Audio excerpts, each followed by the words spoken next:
सर्वे भितु सर्वा भितु जीवन भितु मृत्यु भितु दाता तू विधाता तू देता तू लेता तू सत्य तू असत्य हम भगवान तू मनुष्य हम शिव तू सुंदर तू शक्ति तू सब कुछ तू मैं कुछ नहीं भगवान तू मैं कुछ नहीं जीवन तू मैं कुछ नहीं।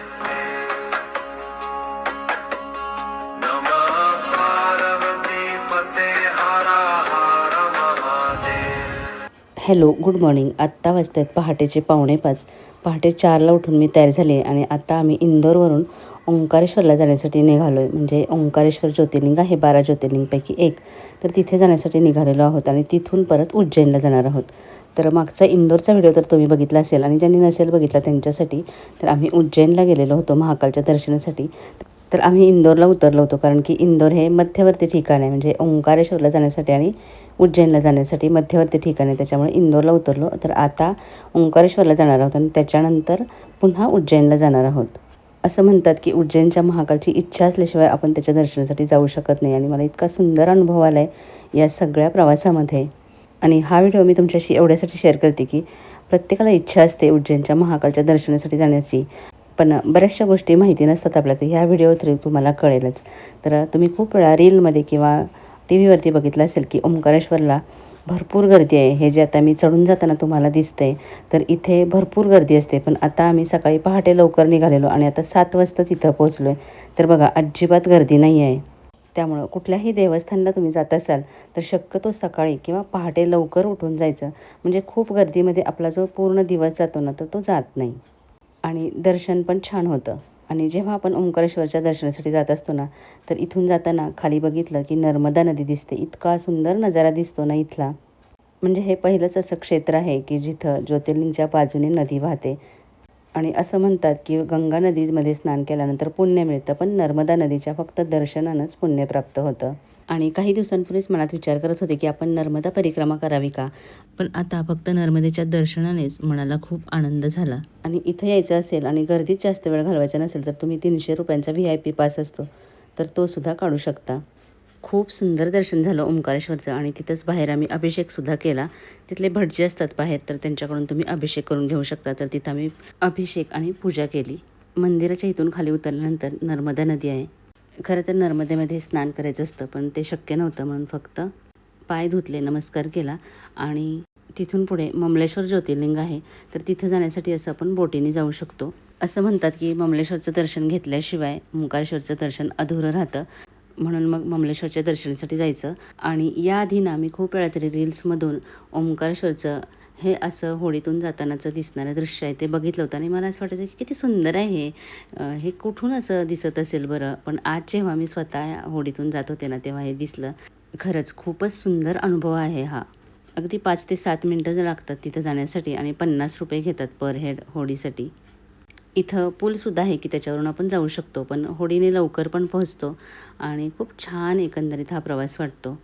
आणि आजच्या एकाच व्हिडिओमध्ये ओंकारेश्वर, ममलेश्वर, नंतर उज्जैनचे महाकाल, हरसिद्धी मंदिर आणि कालभैरव मंदिर आणि मंगलनाथ मंदिर, म्हणजे उज्जैनमध्ये असे एक मंदिर आहे की ज्याचं महत्त्व खूप आहे.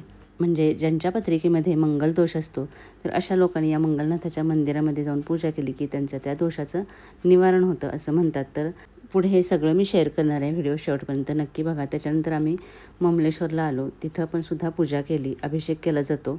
आणि आत्ता वाजलेत बघा सकाळचे 9:45 आणि एवढ्या सकाळी आमचं ओंकारेश्वरचं दर्शन, अभिषेक, पूजा आणि ममलेश्वरचं दर्शन हे सगळं झालेलं आहे.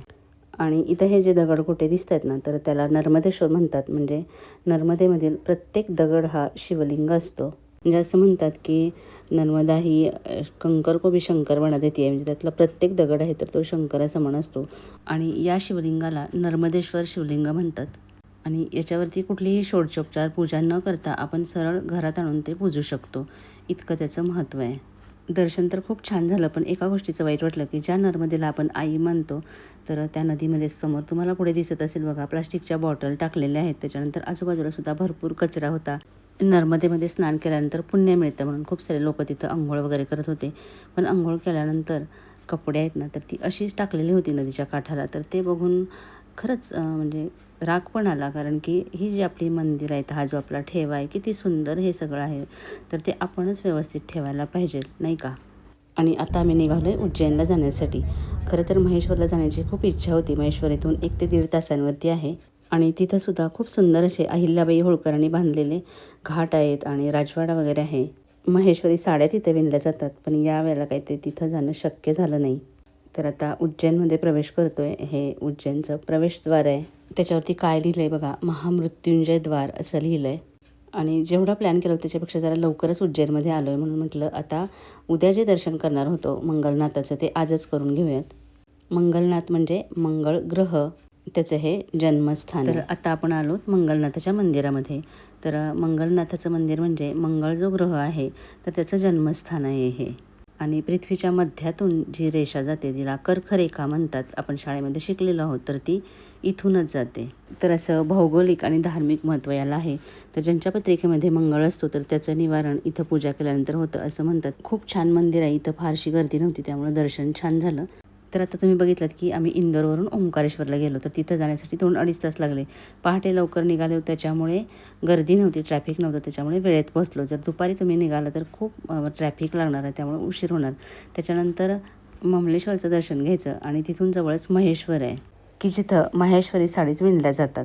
ओंकारेश्वरवरून महेश्वरला जाण्यासाठी 1.5 तास लागतो आणि तिथून पुन्हा उज्जैनला जाण्यासाठी 3.5 ते 4 तास लागतात. पण आम्ही महेश्वरला गेलो नाही, कारण की आम्हाला संध्याकाळी उज्जैनला लवकर पोहोचून संध्याकाळची क्षिप्रा आरती आहे तर ती करायचीच होती. पण अपेक्षापेक्षा लवकर पोहोचलो, त्याच्यामुळे आम्ही मंगलनाथाचं दर्शन घेतलं आणि हॉटेलवर आलो. तर हे हॉटेल उज्जैनचं महाकालचं मंदिर आहे त्याच्या बाजूलाच आहे, अगदी 5 मिनिटाच्या अंतरावर आहे. हॉटेलवरती पोहोचायला 5 वाजले. पटकन फ्रेश झालो. एक 15 ते 20 मिनिटात लगेचच क्षिप्रा आरतीसाठी निघालो, कारण की काहीही करून मला ही क्षिप्रा आरती आहे तर ती मिस नव्हती करायची, पाहायचीच होती.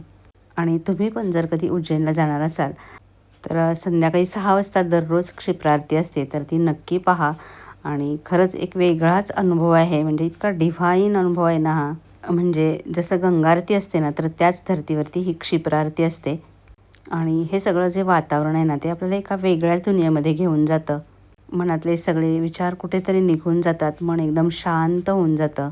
या सगळ्या वातावरणात आहे ना, मनातल्या विचारांची घालमेल असते तर ती निघून जाते आणि आपण पूर्णपणे या वातावरणामध्ये हरवून जातो. खरंच खूप सुंदर अनुभव आहे हा. आणि ही आरती बघून मला असं वाटलं की मलासुद्धा ही क्षिप्रा आरती करायला भेटेल का. आणि खरंच म्हणजे थोड्या वेळानंतर जेव्हा आरती संपली ना, तर ते लोक आपल्यालासुद्धा आरती करायला देतात. आधी शंखध्वनी केला जातो, त्याच्यानंतर धूपाने आरती केली जाते आणि त्याच्यानंतर कर्पूर आरती केली जाते. आणि हे सगळं पाहताना नकळतपणे डोळ्यातून अश्रू यायला लागले, का कुणास ठाऊक, पण मन एकदम मोकळं झाल्यासारखं वाटलं. त्याच्यानंतर आता संध्याकाळी महाकालच्या मंदिरात जायचं होतं. त्याच्यानंतर कॉरिडॉर बघायचा होता. महाकाल कॉरिडॉर आहे तो. आणि त्याच्याही आधी हरसिद्धी मातेची आरती असते तर ती सुद्धा बघायची होती. हरसिद्धी माता म्हणजे तिच्या नावातच सगळं आहे. हरसिद्धी म्हणजे पार्वती मातेचं मंदिर आहे आणि तिथली सुद्धा आरती खूप सुंदर होती. आणि तिथे सुद्धा मला लवकरच जायचं होतं, पण इथलं वातावरण इतकं मंत्रमुग्ध करणारं होतं ना. आणि इथं हे जे गुरुजी बसलेत ना, तर ते काय सांगत होते माहिती आहे का, की आपण बघा नदीला फुलं अर्पण करतो किंवा निर्माल्य असतं तर ते नदीमध्ये टाकतो, तर तसं करू नका असं हे सांगत होते. म्हणजे बघा आपण नदीची पूजा करतो, पण खूप सारा कचरा आहे किंवा काय निर्माल्य वगैरे असतं तर ते नदीमध्येच टाकून देतो, तर असं करायला नाही पाहिजेल आहे. त्यामुळं नदी प्रदूषित होते आणि आपणच तिचं संरक्षण करायला पाहिजे. कारण की नर्मदेच्या किनारी जे मी बघितलं ना, त्याने खरंच फार मन विषण्ण झालं आणि अशी जनजागृती व्हायलाच पाहिजे. साक्षी मानकर मैं यह संकल्प लेता हूँ या लेती हूँ कि आज से कोई भी ऐसी सामग्री जो किसी भी नदी या तालाब में प्रदूषण पैदा करे, नदी या तालाब को प्रदूषित करे, मैं ऐसी सामग्री किसी भी नदी या तालाब में विसर्जित नहीं करूँगा या नहीं करूँगी। साथ ही ऐसा कृत्य जो भी करेगा उसे रोकने का कार्य मैं करूँगा या करूँगी। बोलिए प्रेम माता की। चला आता मंत्रमुग्ध करणारी ही क्षिप्रा आरती बघूयात.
बघितलेत ना किती सुंदर ही क्षिप्रारती आहे आणि मला सुद्धा ही संधी मिळाली.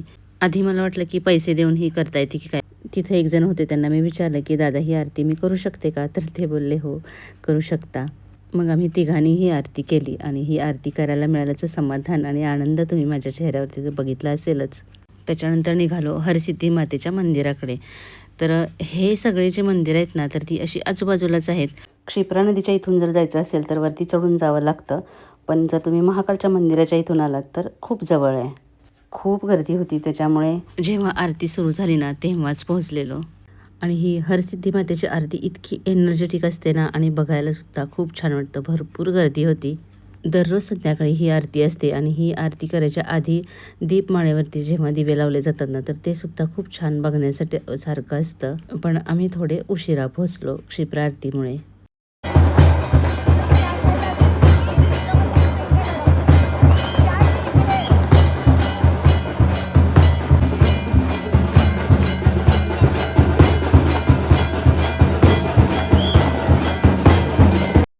हे मंदिर महाकालच्या मंदिराच्या जवळच आहे आणि तिथून चालत आपण मंदिरामध्ये जाऊ शकतो महाकालच्या. तर तिथं गेल्यानंतर आम्ही हा जो महाकाल कॉरिडॉर आहे ना तर तिथं आधी गेलो आणि आम्हाला असं वाटलं की आपण आधी हा कॉरिडॉर बघूयात, कारण की हा कॉरिडॉर आहे ना संध्याकाळी इथं सगळी लायटिंग वगैरे असते ना तर खूप छान वाटतो. आणि महाकालांचं दर्शन आपण उद्या पहाटे लवकर घेऊयात. तिथं सुद्धा VIP पास असतात, तर गर्दीमधून जाण्यापेक्षा म्हटलं आपण सकाळी VIP पास काढूयात आणि मग महाकालांचं दर्शन घेऊयात. आणि हा कॉरिडॉर बघता बघता तसा बराचसा उशीर झाला. इथं खूप छान असे पुतळे आहेत देवी देवतांचे आणि हे सगळं एकूण वातावरणच खूप छान होतं. आणि अजून एक सांगू का, जेव्हा तुम्ही महाकालच्या दर्शनासाठी जाल तर जर तुम्ही संध्याकाळी थोडंसं उशिरा गेलात ना तर पटकन दर्शन होतं. आणि उद्या पहाटे दर्शन घ्यायचं म्हणून म्हटलं निवांतपणे आम्ही हा कॉरिडॉर आहे तो बघत बसलेलो आणि इथं आम्हाला 8:30 झाले. पण त्याच्यानंतर असा मनात विचार आला की आत्ताच दर्शनासाठी जाऊयात, बघूयात आता मिळालं तर आता पण दर्शन घेऊयात आणि पहाटेसुद्धा घेऊयात. कारण की आम्हाला भस्मारतीचं बुकिंग मिळालं नव्हतं. म्हणजे जर तुम्ही उज्जैनला जाणार असाल ना तर आधी भस्मारतीचं बुकिंग करा, असं ऐन वेळेला भस्मारती मिळत नाही. एक वेळ VIP पास काढून दर्शन मिळू शकतं पण भस्मारती नाही मिळत. आणि आता 9 वाजता ही गर्दी बघा, बऱ्यापैकी गर्दी होती पण तरीसुद्धा पटकन दर्शन झालं.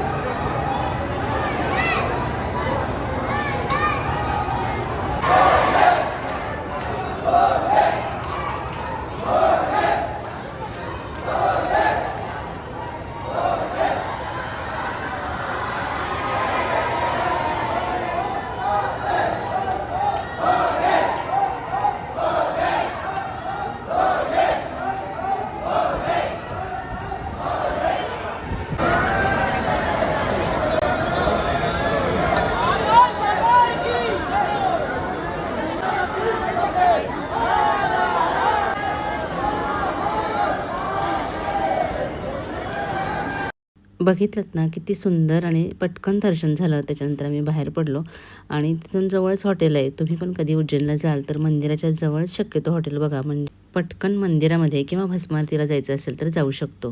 त्याच्यानंतर दुसऱ्या दिवशी आम्ही सकाळी लवकर कालभैरव मंदिरात आलो होतो. तर कालभैरव हे सुद्धा खूप अगदी जागृत देवस्थान आहे आणि तिथं सुद्धा उज्जैनला गेल्यानंतर जायचंच असतं. तर इथं मात्र सकाळी लवकर आलो तरीसुद्धा खूप गर्दी होती. म्हणजे आम्ही 7 वाजता तरी इथं पोहोचलेलो तरीसुद्धा खूप गर्दी होती.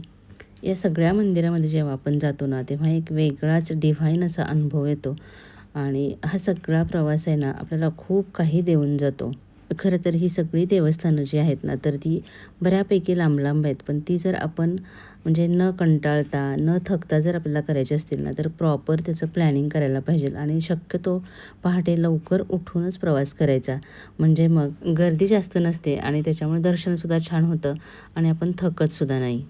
कालभैरवांचं दर्शन घेऊन तिथून जवळच ना बगलामुखी मंदिर आहे देवीचं, तर जे आपल्याला शक्यतो माहिती नसतं, मला सुद्धा नव्हतं माहिती. तिथं गेलो, तिथून दर्शन घेऊन जवळच सांदीपणी ऋषींचा आश्रम आहे की जिथं श्रीकृष्ण सगळे विद्या शिकले, तर तिथं गेलो. खरंच खूप सुंदर आश्रम आहे आणि तुम्हीसुद्धा उज्जैनला गेल्यानंतर हे नक्की पहा की भगवान श्रीकृष्णाने जिथं 64 कला आणि 14 विद्या शिकल्या, हे ठिकाण खरंच खूप छान आहे. आणि कुठल्या 64 कला आणि कुठल्या 14 विद्या हे सुद्धा त्याने तिथं सगळे असे त्याचे पेंटिंग लावलेले आहेत. त्याच्यामुळे हे बघताना सुद्धा खूप छान वाटतं. आता बराच मोठा आहे त्याच्यामुळे मी सगळंच काही शूट इथं घेतलं नाही, पण खरंच खूप सुंदर आहे हे.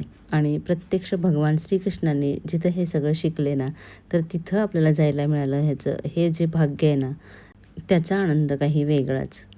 खरंच जेव्हा शक्य होईल ना, तेव्हा आपण प्रवास करायला पाहिजेल. अशा तीर्थक्षेत्रांना ना भेटी दिल्या पाहिजेत. त्याच्यातून आहे ना आपणच प्रगल्भ होत जातो. हळूहळू मला जाणवतं आहे की मी खूपच आध्यात्मिक होत चालली आहे. असं म्हणतात की प्रवासाने माणूस प्रगल्भ बनतो.